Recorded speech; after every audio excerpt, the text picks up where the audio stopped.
Hey, this is Jason Retailgeek Goldberg. I'm the Chief Commerce Strategy Officer of the Publicis Group, and I wanted to take a quick moment to wish everyone an incredible Happy New Year and celebrate 2026. I do a lot of web conferences, interviews, and podcasts for work, and often I get asked how I set up my office. So I want to make a quick behind-the-scenes video along with my dog, Old Roy, to show everyone how I've set up my office. I wouldn't expect anyone to go quite as extreme as I have, but hopefully this inspires you and gives you a few ideas you can apply to your own setup to make yourself more successful in 2026. If all that doesn't work, you can always just lean on AI. And if AI doesn't work, you can always just leapfrog AI and go right to cloning. I feel like cloning is the real innovation that's going to make our industry dramatically disrupted in 2027. Thanks, buds. Appreciate it. Cheers. So sit back and enjoy this behind the scenes tour.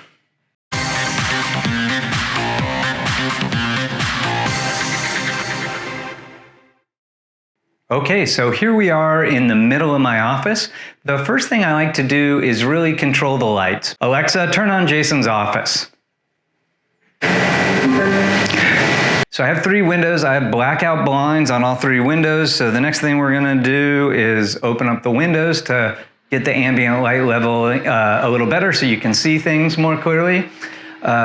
In my case, I have 2 kinds of blinds. I have shades to cut out the glare when I'm just working and it's bright outside, and I have the blackout blinds. So now we're just windows open, ambient light, none of the studio light. So I can control the backdrops with these chain systems that roll down the backdrop. So if I want white, I can pull white down. I can put up white, pull down gray, or pull them all up. And then I do also have a green screen here, so I can grab my green screen. I can pull that down if I need to shoot any green screen or use a virtual background. Okay, so the most important thing in any video conference is the camera. And like a lot of things you're gonna see on this tour, my camera is way overkill for the purpose. This is the Sony FX3. It's the lowest end Sony cinema camera. And then it's also on a tripod, which is again, way overkill for this use case. That's a Sackler video tripod. I also have this little YOLO Live webcam mounted on a stand behind my laptop. Often I'm too lazy to turn on all the lights and the teleprompter and the big camera. So when I'm doing internal meetings, I just use this little webcam, which is a super high quality webcam, which is good enough for most internal purposes. But the most interesting thing you see on this is a teleprompter. And so this teleprompter lets me reflect this Lilliput LCD screen onto a mirror in front of my camera lens. So I can put a script up there if I want to read a script, but more often I can put the output from my MacBook Pro up there. So I can have a Zoom call, and when I'm looking at the person on Zoom, I'm making perfect eye contact with the camera, so it helps a lot for that. If I want to put any notes off to the side of the screen, I can do that. If I'm presenting a PowerPoint in Zoom or Teams, I can see presenter mode, and while I'm reading in presenter mode, I'm staring right at the camera. So the teleprompter on the Sony FX3 on the Sackler tripod, I'll put a link to everything I'm talking about in this video so you can see my shopping list. My main computer that I do everything on is a M4 MacBook Pro, and I have 2 screens. So I have a big permanent screen here that's on an arm, so I can move it around or adjust it depending on what I need to do. I have my main laptop screen, and then the teleprompter screen, when I turn it on, shows up as a 3rd screen in my Mac. So when I fire up PowerPoint and I say show video on one of the monitors, I have to make sure I put it on the monitor that's being recorded. The next most important thing is audio. So the main audio I use is a boom microphone, a microphone on a boom that's a shotgun mic that's highly directional that I try to have just out of frame. So you can't see it on the A camera shot. This is my boom mic, and again, way overkill for this use case. This is the Sennheiser 416, which is a legendary mic. It's about a 50-year-old design, but it's still one of the best shotgun mics you run across. And I have it on this mic arm so I can move it around. If I'm doing a podcast, I might put it really close to my mouth for the best quality audio, and I don't care if you can see it on the video. If I'm doing a video, I look at the monitor to see the shot, and I just move it right out of the shot, make sure it's pointed at the corner of my mouth. It records super high quality audio. Now it outputs an XLR, so I need an audio interface, and my audio interface is the Sound Device MixPre 6.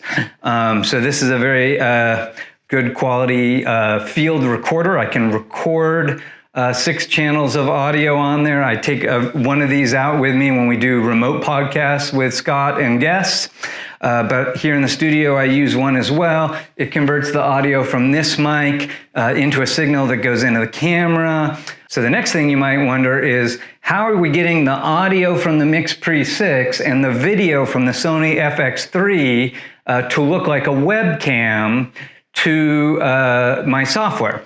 And so the next piece of equipment I have is this Blackmagic ATM Mini ISO Pro Max. I believe that's the full name. This came out during the pandemic. It's a video switcher, so it lets me pick multiple cameras of input. Most of the time I'm just using 1 or 2. My Mac is a camera, so my screen from my Mac gets sent to the ATM. The FX3 is a camera. Sometimes I might plug a second camera or a webcam into it, but I can pick which camera I send to any source. I can pick which cameras get sent to my teleprompter. So sometimes I might just have the camera show up on my teleprompter. Sometimes I might have the video that I'm sending over a webinar show up on the teleprompter. Sometimes I might have a third Mac monitor with speaker notes show up on the teleprompter.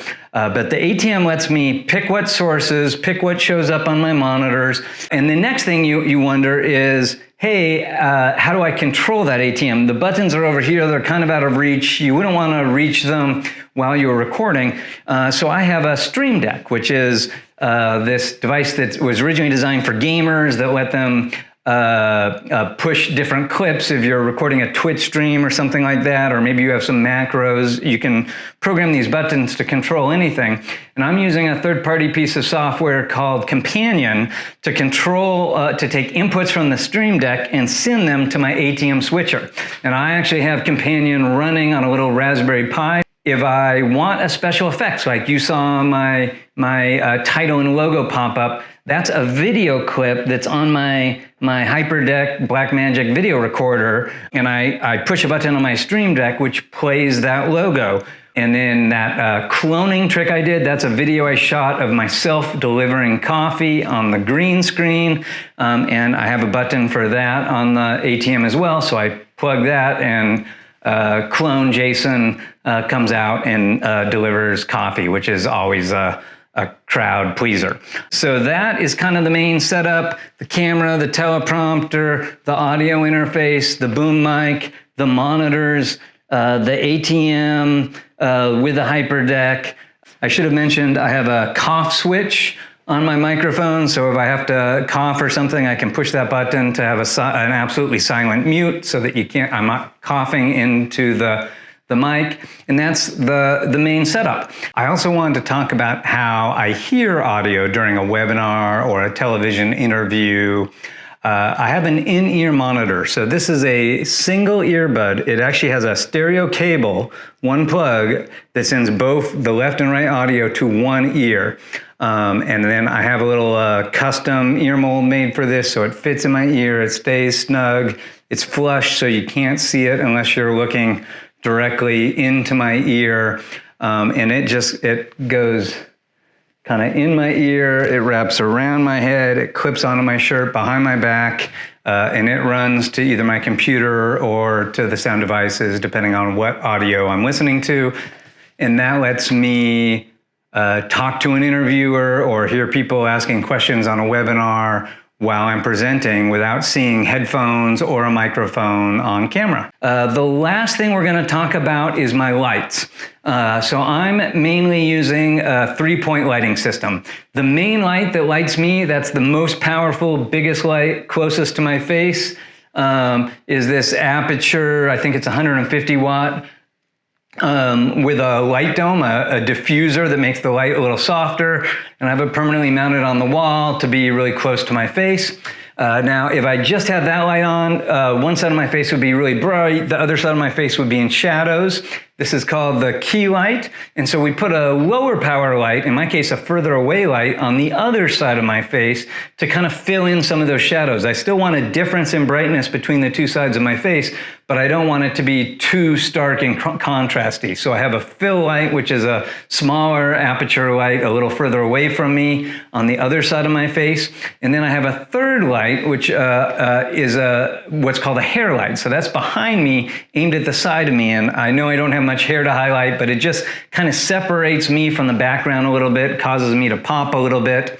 And then I have a background light on the floor. It's set to a blue color right now, and it puts kind of a blue cast on the background.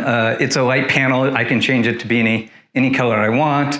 And then I do have one practical light. I have a lamp behind me, and it has an Aperture Wi-Fi light bulb in it, so that I can get the normal light bulbs are too bright for video, so this is a much dimmer bulb, and I can change the color to be whatever I want. So that is kind of my main lighting setup. I generally don't have to touch those. I use the Aperture app to turn them all on and off. I can adjust the intensity, so if I want to dial in a particular look, I can do that. But in a nutshell, that is the setup in my office. It's worked really well for me, and hopefully it inspires you to set something up that works well for you.